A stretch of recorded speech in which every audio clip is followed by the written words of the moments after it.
은혜 받을 하나님의 말씀은 창세기 44장 14절에서 34절까지 말씀입니다. 창세기 44장 14절에서 끝절까지 말씀 찾으셨으면 교독합니다. 제가 먼저 있습니다.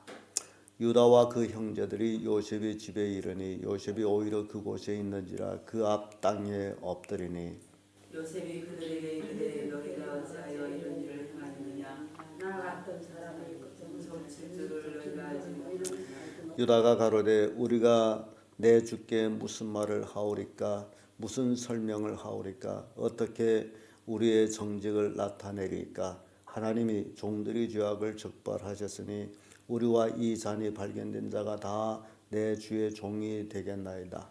요셉이 가로되 내가 결코 그리하지 아니하리라. 잔이 그 손에서 발견된 자만 나의 종이 되고 너희는 평안히 너희 아버지께로 돌아갈 것이니라. 유다가 그에게 가까이 가서 가로되 내 주여 청컨대 종으로 내 주의 귀에 한 말씀을 고하게 하소서. 주의 종에게 노하지 마소서. 주는 바로와 같으심이니이다.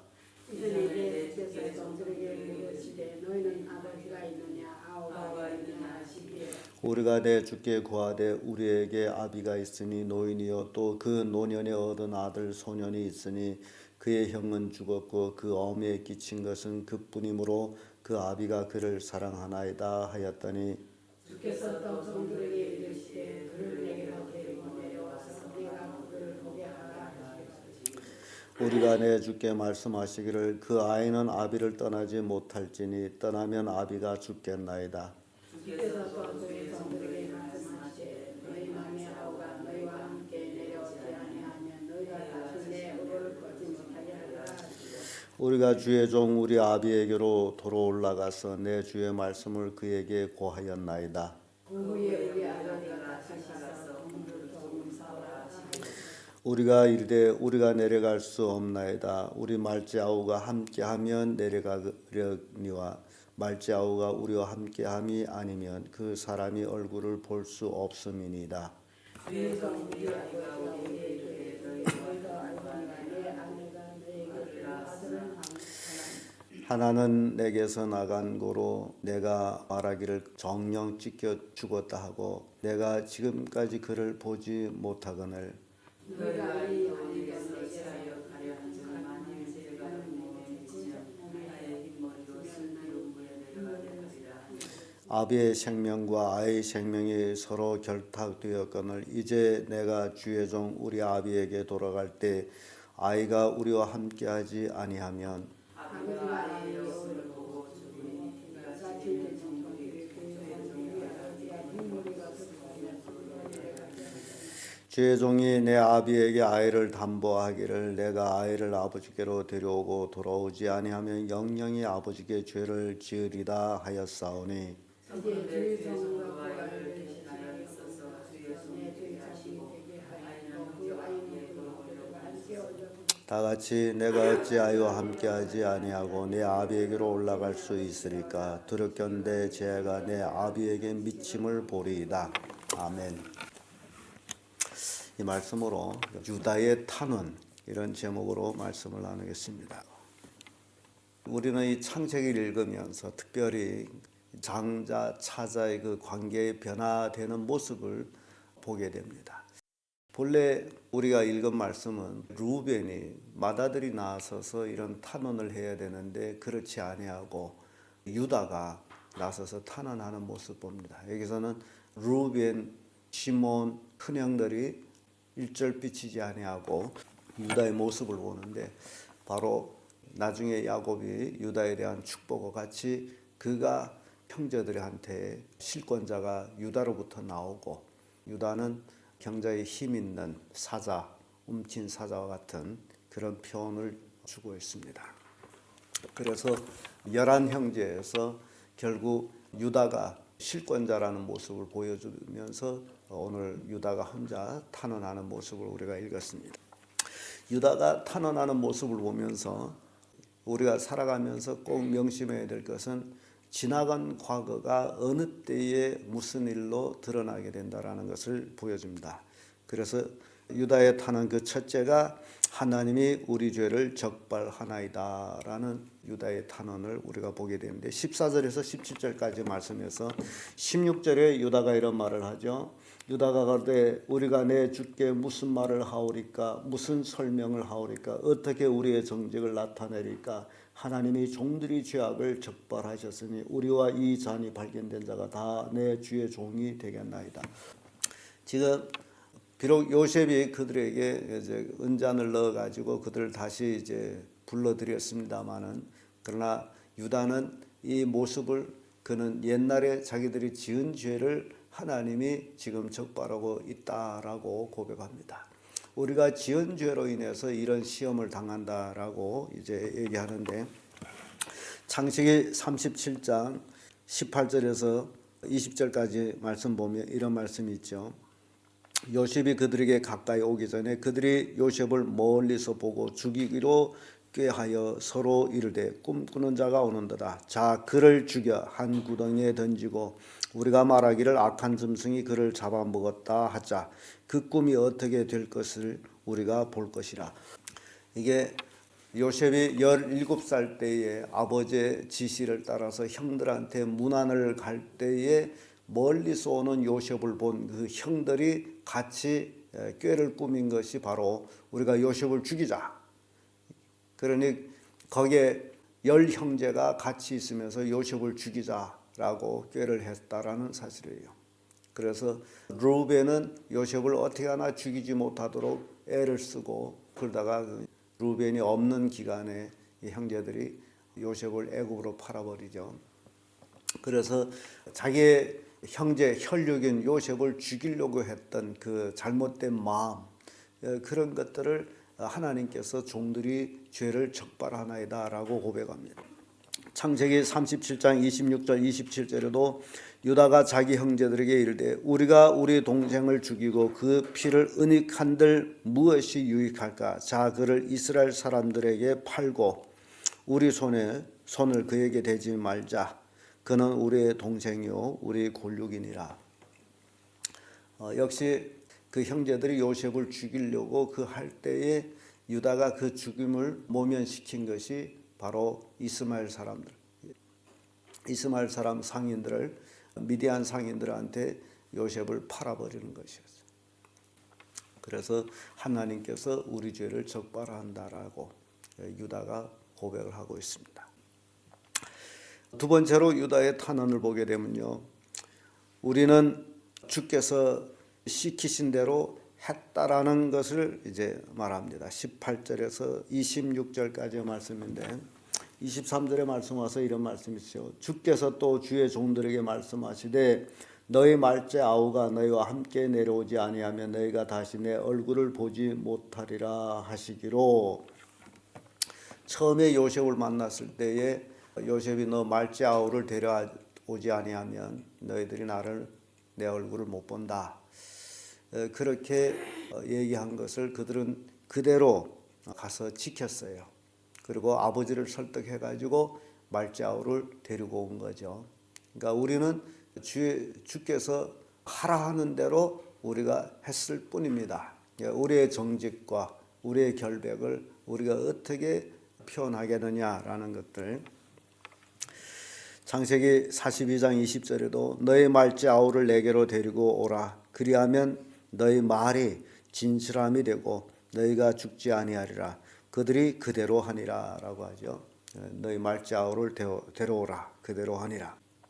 또 창세기 43장 4절 5절에도 아버지께서 우리 아우를 우리와 함께 보내시면 우리가 내려가서 아버지를 위하여 양식을 사려니와 아버지께서 만일 그를 보내지 아니하면 우리는 내려가지 아니하리니 그 사람이 우리에게 말하기를 너희 아우와 너희와 함께 하지 아니하면 너희가 내 얼굴을 보지 못하리라 하였습니다.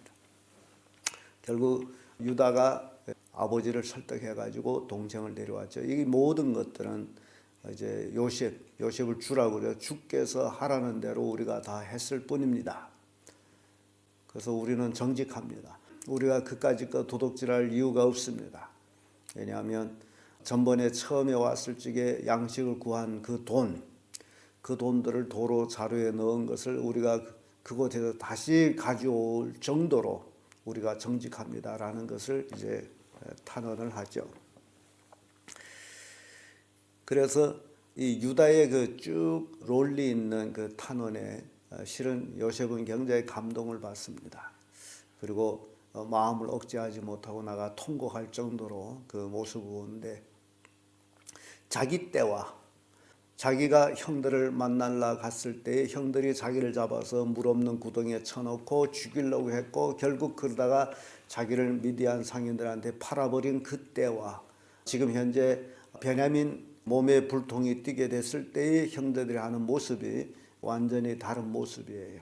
그래서 형들이 굉장히 많이 이제 성숙했고, 그래서 이런 형제들이기 때문에 결국 이스라엘 민족을 이어나갈 수 있었던 모습을 또한 보게 됩니다. 그리고 유다의 탄원의 끝에서 가보면 우리 아버지가 죽으리다라는 얘기를 합니다. 27절에서 34절까지 말씀해서 30절에서 이렇게 쭉 보게 되면, 아비의 생명과 아이의 생명이 서로 결탁되었거늘 이제 내가 주의 종 우리 아비에게 돌아갈 때 아이가 우리와 함께 하지 아니하며. 베냐민을 이곳에 종으로 두고 우리만 돌아간다면, 그런 얘기예요. 우리만 돌아간다면 아비가 아이 없음을 보고 죽으리니 이같이 되면 종들이 주의 종 우리 아비의 흰머리로 슬피 음부로 내려가게 함이니이다. 이제 베냐민이 없으면 이제 우리 아버지, 노인 아버지께서 죽을 것입니다.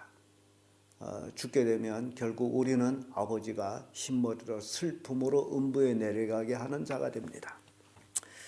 그래서 30이 들어와서 주의 종이 내 아비에게 아이를 담보하기를 내가 아이를 아버지께로 데려오고 돌아오지 아니하면 영영이 아버지께 죄를 지으리다 하셨사오니, 이제 내가 베냐민을 데리고 가지 못하면 나는 아버지께 영영한 죄인이 됩니다. 그러면서 청컨대 주의 종으로 아이를 대신하여 있어서 주의 종이 되게 하시고 아이는 형제와 함께 도로 올려 보내소서. 이 유다의 이러한 고백은요, 이거 대단한 고백이에요. 내가 내 동생 대신 종이 되겠습니다. 그리고 동생은 형제들과 함께 올려 보내세요. 그런 얘기예요. 이제 유다는 베냐민을 구원하기 위해서 자기 생명까지도 내놓을 작정을 하고 있는 모습을 봅니다. 내가 종이 되겠습니다. 그때 당시에 종이 된다라는 것은 이게 실은 정말 저주스러운 일이거든요. 애굽의 종이 된다. 가나안 자유인의 아들이 애굽의 총리의 종이 된다라는 건 진짜 저주 같은 일이죠. 그러나 그렇게 선택할 수밖에 없는 것은 바로 베냐민이 자기가 종이 되지 아니하면 베냐민이 종이 되는데, 자기가 아버지하고 담보를 했는데, 그래서 자기가 종이 되고 막내는 형제들과 같이 보내주셔서 그렇지 아니하면 우리 아비가 죽습니다. 이 유다의 쭉 탄원을 이래 보면서 결국 유다는 자기 이익을 위해서 탄원하는 것은 아무것도 없습니다. 오로지 공의를 위해서. 그래서 참으로 유다를 통해서 그리스도께서 태어나고 그리스도께서 이 땅에 오셔서 공의를 위해서 우리 죄 때문에 십자가에 못 박혀 죽으시는 그러한 예수 그리스도의 육적인 조상이 유다가 될 수 있는 그런 모습들을 여기서 우리가 봅니다. 창세기 37장 33절 35절에 보면 아비가 그것을 알아보고 가로되 내 아들이 오시라 악한 짐승이 그를 먹었도다 요셉이 정령 찢겼도다 하고 자기 옷을 찢고 굵은 배로 허리를 묶고 오래도록 그 아들을 위하여 애통하니 그 모든 자녀가 위로하되 그가 그 위로를 받지 아니하여 가로되 내가 슬퍼하며 음부에 내려가 아들에게로 가리라 하고 그 아비가 그를 위하여 울었더라. 이 내용은 형들이 요셉을 애굽에다 팔아버리고 요셉이 겉옷을 취해서 짐승을 잡아가지고 짐승을 피를 묻혀가지고 아버지한테 가져온 거죠. 아버지 보소서 우리가 이런 것을 얻었나이다. 그러니까 아버지가 그 옷을 보고 자기 아들이 오심을 알고 그래서 슬퍼하고 통곡했다는 내용이죠. 요셉이 일어섰을 때의 아버지가 그렇게 했던 모습을 이제 자식들은 다 기억을 합니다. 아버지를 속이는 이 자식들. 이제 베냐민이 이렇게 잡혀서 종이 된다 할 때 진정 우리 아버지는 죽습니다. 그래서 나를 대신 종으로 잡아주고 그리고 베냐민은 형제들과 같이 올려 보내주셔서 이런 그 이제 탄원을 유다가 합니다. 그래서 유다는 자신들이 과거에 잘못한 것을 회개하고 그리고 자신들은 신실하게 애굽 총리를 주라고 모시면서 주께서 하라는 대로 우리가 하셨고 근데 우리의 결백을 밝힐 수는 없지만은 동생이 가지 아니하면 우리 아버지는 죽습니다. 이것이 유다의 전체 탄원의 내용이에요. 그래서 나를 종으로 삼고 막내는 올려 보내주세요. 그 귀에다 대고 얘기하면서 내 말에 노하지 마소서. 당신은 바로와 같은 자입니다. 애굽의 왕 바로죠. 바로와 같은 자입니다. 그렇게 이제 선처를 구하는 그런 아주 롤리 정연한 유다의 탄원을 우리가 봤습니다. 이것이 결국 유다를 통해 가지고 이스라엘의 12 아들이 단단히 하나로 뭉쳐져 가는 그런 모습을 잊고 결국 이들이 한 나라를 세워나가는 그런 족장들이 되는 모습도 보게 됩니다. 그러니까 우리가 신앙생활하면서 가장 중요한 것은 이제 하나가 되는 것, 그리고 잘못이 있다면 자기한테서 찾는 것. 그리하면 신앙생활하면서 가족에서나 교회에서 탄탄하게 행복할 수 있다라는 것을 보여줍니다. 기도하겠습니다.